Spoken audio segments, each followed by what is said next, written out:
Ang dating is we are being attacked when in fact walang ka-atake po sa inyo. There was no attack. Ang impression na dumating is ang daming mga may lumulusog na wala pong lumusog.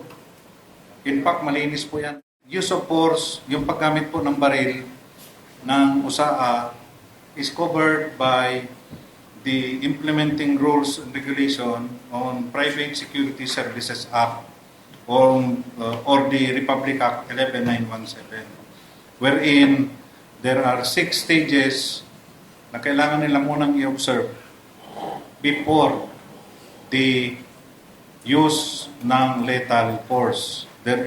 Hindi po kasama dito sa Republic Act na to ang paggamit ng warning shot. Even sa Police Operational Procedure sa Philippine National Police, hindi po kami inaalaw na magkaroon ng warning shot. Sinumpi na po kasi namin. And Sir Mau Aplaska went to our office doon sa NCR together with, he did not come. May letter coming from them, from the Senate, and lawyers were sent yesterday.